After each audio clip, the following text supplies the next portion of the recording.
ঘড়িতে এখন সময় সকাল 11:05 আর এই মুহূর্তে আমি এসে পৌঁছে গেছি খিরাইতে। আপনাদের মধ্যে এখন হয়তো অনেকেই ভাবছেন এই অসময় আমি এখন খিরাইতে কেন। খিরাইতে আসার টাইম হচ্ছে শীতকাল, তো এই গরমে আমি এখন খিরাইতে কি করছি। এখন খিরাইতে আসার কারণটা হচ্ছে আপনারা শীতকালে খিরাইয়ের যে সৌন্দর্য, মানে যখন সমস্ত ফুল ফুটে থাকে সেই সৌন্দর্য আপনারা দেখেছেন, কিন্তু এই গরমকালে যখন ফুল সমস্ত নষ্ট হয়ে যায় তখন এখানকার চাষিদের কি জীবিকা, তারা এখানে কি চাষ করে সেটা কিন্তু কোনো ভিডিওতে আপনারা আজ পর্যন্ত দেখেননি, কেউ ভিডিও করেনি। সেই জন্য আমি আজকে এলাম খিরাইতে দেখব বলে যে গরমকালে খিরাই ফুলের বাগানে কি চাষ হয়। আর আপনারাও যদি সেটা দেখতে চান তাহলে কিন্তু ভিডিওটা আপনাদের শেষ পর্যন্ত দেখতে হবে। চলুন তাহলে যাওয়া যাক। এই হচ্ছে খিরাই স্টেশনের 1 নম্বর প্ল্যাটফর্ম, আমাদের সোজা সামনের দিকে যেতে হবে। প্ল্যাটফর্ম চত্বর দেখুন পুরো ফাঁকা, কেউ কোথাও নয়। এদিকেও দেখুন পুরো ফাঁকা, কেউ নেই। আর এদিকেও দেখুন, এদিকেও পুরো ফাঁকা, কেউ কোথাও নেই। আর যখন এখানে ফুলের সিজন হয় মানে শীতকালে, সেই দৃশ্য তো আপনারা দেখেছেন কেমন ভিড়টা হয়। এইখান দিয়ে ট্রেন কম যায়, সেই জন্য প্ল্যাটফর্ম চত্বর ফাঁকা। এরম কিন্তু কোনো ব্যাপার নেই, এখান দিয়ে প্রচুর ট্রেন যায়, মেদিনীপুর, খড়গপুর, বালিচক লোকাল প্রচুর ট্রেন যায়। এই হচ্ছে সেই সিঁড়ি, এই সিঁড়িটা এই বছরই নতুন হয়েছে, আপনাদেরকে দেখিয়েছিলাম। আমি যখন জানুয়ারি মাস আসি তখন এই সিঁড়িটা তৈরি হচ্ছিল। তো এই সিঁড়ি দিয়ে এখন আমি নিচের দিকে নেমে যাব। এখন দেখছি এখানকার রাস্তাটা পরিষ্কারই রয়েছে, কিন্তু যখন বর্ষা আসবে তখন এখানগুলো কিন্তু পুরো জঙ্গল হয়ে যায়। যেহেতু মানুষজনের যাতায়াত কম, সেই জন্য এই রাস্তা পুরো জঙ্গল হয়ে যায়। আর এই দিকটা মনে হচ্ছে রেলের কোনো রকম কোনো কাজ হচ্ছে। এই যে রেলের এই যে স্লিপারগুলো এখানে পড়ে রয়েছে, আর এখানে এই পাঁচিল মতো দেওয়া হচ্ছে, মনে হচ্ছে রেলের কোনো কাজ হচ্ছে। আপনাদেরকে ঠিকই বলেছিলাম, দেখুন এখানে কাজ হচ্ছে। রাস্তা পুরো শুনশান, দেখুন কেউ কোথাও নেই, আমি একাই যাচ্ছি। আর এখানটা দেখুন কত সুন্দর দেখতে লাগছে, এই যে বাঁশঝাড়টা রয়েছে তার নিচে দিয়ে রাস্তাটা গেছে, দেখতে অপূর্ব লাগছে। আর যেহেতু নিরিবিলি শান্ত, সেই জন্য আরও সুন্দর লাগছে। আর এই ওপরটাই হচ্ছে রেল লাইন, আর এই দিকটা হচ্ছে খিরাই স্টেশন, যেদিক দিয়ে আমি এলাম। এগুলো তো আপনারা দেখেছেন কোনো না কোনো ভিডিওতে, কিন্তু আসল যে জিনিসটা দেখবো বলে আমি এলাম খিরাই ফুলের বাগান। সেইখানে এখন কি অবস্থা, সেইখানে কি চাষ হচ্ছে, বা হয়তো জমিটা কি এমনি ফাঁকা পড়ে রয়েছে, সেটা দেখবো বলে আজকে আমি এসেছি। চলুন তাহলে যাওয়া যাক। আর কিছুটা চলেই এসছি প্রায়। এই রাস্তা ধরেই আমি এলাম। আর দেখুন এই দিকটা যদি আমি ঘোরাই, এই হচ্ছে খিরাই ফুলের বাগান। দেখুন চিনতে পারছেন? চিনতে না পারারই কথা। ডিসেম্বর, জানুয়ারি, ফেব্রুয়ারি এই 3টে মাস এখানকার যা ভিউ ছিল আর এখনকার ভিউ হচ্ছে পুরো আকাশ পাতাল তফাৎ, সম্পূর্ণ আলাদা। এবার আমি একটু ভেতর দিকে যাব, ভেতরে গিয়ে দেখব এখানে কি চাষ হয়েছে নাকি ফাঁকা রয়েছে। যতদূর মনে হচ্ছে কিছু কিছু জায়গায় চাষ হয়েছে আর কিছু কিছু এখনও পর্যন্ত ফাঁকা রয়েছে। চলুন ভেতর দিকে যাই। এই জায়গাগুলোতে দেখুন কত দোকান ছিল, অস্থায়ী দোকান, সেগুলো সমস্ত উঠে গেছে। আর এইখানটায় ছিল সর্ষে ফুলের চাষ, সেইগুলো এখন সরিয়ে দিয়ে এখানে টমেটোমের গাছ লাগানো রয়েছে। এইখানে ছিল গাঁদা ফুলের গাছ, আর গাঁদা ফুলের গাছগুলো দেখুন সমস্ত মরে গিয়ে এখানে পুরো কালো হয়ে আছে। এইখানে রয়েছে আর ওইখানেও কিছুটা রয়েছে, ওখানেও সব মরে গিয়ে কালো হয়ে গেছে। আর এই দিকে রয়েছে কিছু মোরগ ফুল, ওখানেও এখনও কিছু কিছু ফুল ফুটে রয়েছে। আর এই দিকটা, এই যে সোজা দেখুন এই দিকটাতে কিছু গাছ লাগানো রয়েছে, দেখতে পাচ্ছি হলদে হলদে ফুল ফুটেছে, কিন্তু কি গাছ আমি বুঝতে পারছি না। এই যে দেখলে হয়তো আপনারা বুঝতে পারবেন, আমি ঠিক জানি না এখানে ওর কী নাম। এই যে একটু হলদে হলদে ফুল ফুটে দেখা যাচ্ছে। আর সামনের দিকে যাই, দেখি এখানে আর কি রয়েছে। যতদূর দেখে মনে হচ্ছে আমার এখান থেকে চাষ কিন্তু তেমন কিছু করা হয় না এখানে, মানে ফুল যতদিন থাকে তারপরে এই জায়গাগুলো ফাঁকাই পড়ে থাকে। রোদে ঘুরে ঘুরে কষ্ট করে ভিডিও বানাচ্ছি, আর এই দিকটা করে খুব জোরে গান বাজছে। এই গানের জন্য যদি কপিরাইট এসে যায় তাহলে হয়ে গেল, গল্প শেষ।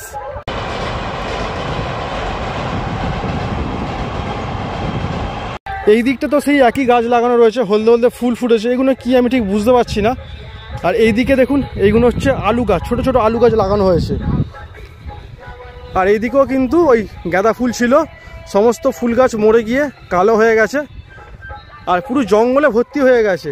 আর এই দিকটা কিন্তু চাষ করার জন্য মাটি কোপানো হয়েছে, জানি না কি গাছ লাগানো রয়েছে, সামনে গিয়ে চলুন দেখি।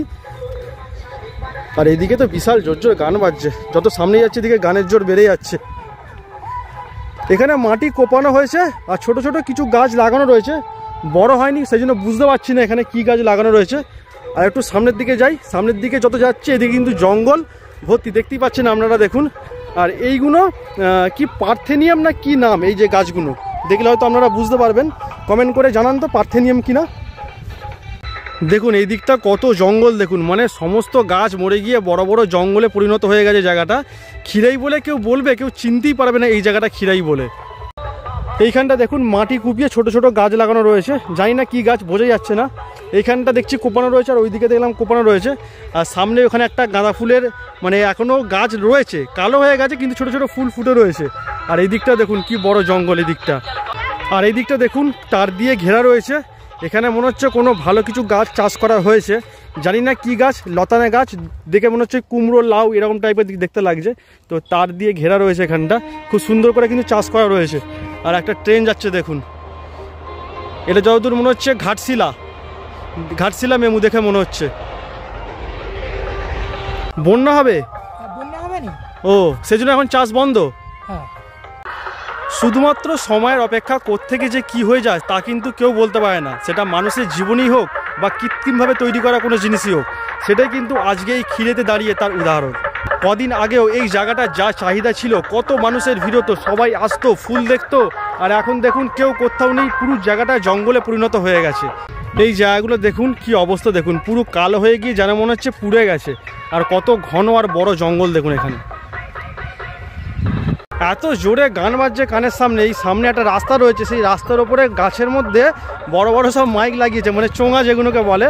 আর বিশাল জোরে গান বাজছে, কারোর সাথে যে একটু কথা বলবো সেটার আর উপায় নেই। তাও একজনের সাথে কথা বললাম, আপনারা সেটা শুনলেন। আর ব্যাকগ্রাউন্ডে বুঝতেই পারছেন নিশ্চয়ই কত রকমের গান ভেসে আসছে। মানে কত রকম বলতে একরকমই গান হচ্ছে, কিন্তু জোরে হচ্ছে। এখানে চাষ করা হয় না, যা দেখে মনে হলো এই জায়গাটা ফাঁকাই পড়ে থাকে। তার কারণটা হচ্ছে এই যে বর্ষাকালে যখন বৃষ্টি হবে, সামনেই রয়েছে কাঁসাই নদী বা কংসাবতী নদী, এই দিকটা তো বন্যা হয়ে যায় এই জায়গাটা। তো ওই ভদ্রলোক যার সাথে কথা বললাম, আপনারা তো সেটা শুনলেনই। আর আগের বছর মানে 2024 সালের পুজোর ঠিক সময়টা করে এই জায়গাটা পুরো ভেসে গিয়েছিল, মানে পুরো বন্যা হয়ে গিয়েছিল। সেটা আপনারা খবরে দেখেছেন বা যারা যারা জানেন। আমি এসেছিলাম ভিডিও করতে, তবে সেটা বন্যার পরে, তখন এই জায়গাগুলোর অবস্থা খুবই খারাপ ছিল। তো সেই জন্যই কিন্তু এখানে চাষ করা হয় না, এই জায়গাগুলো ফেলে রাখা হয়। আবার পুজোর পর অক্টোবর নভেম্বর সেরকম সময় করে আবার ফুল গাছ লাগানো হবে।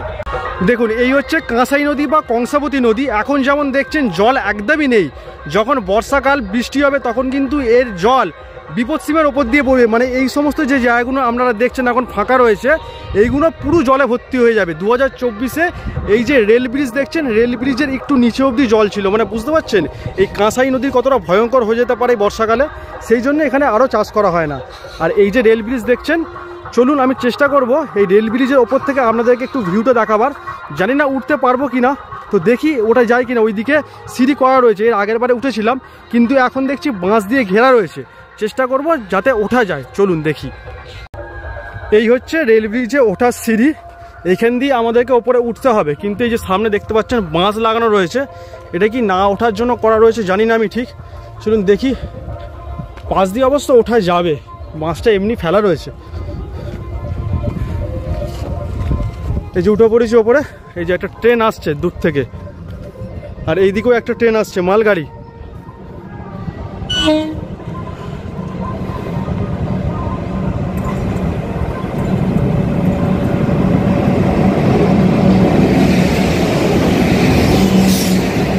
এই হচ্ছে কাঁসাই নদী বা কংসাবতী নদীর ওপরে রেল ব্রিজ। আর এইখান দিয়ে দেখুন পায়ে হেঁটে ওপারে যাওয়া যাবে।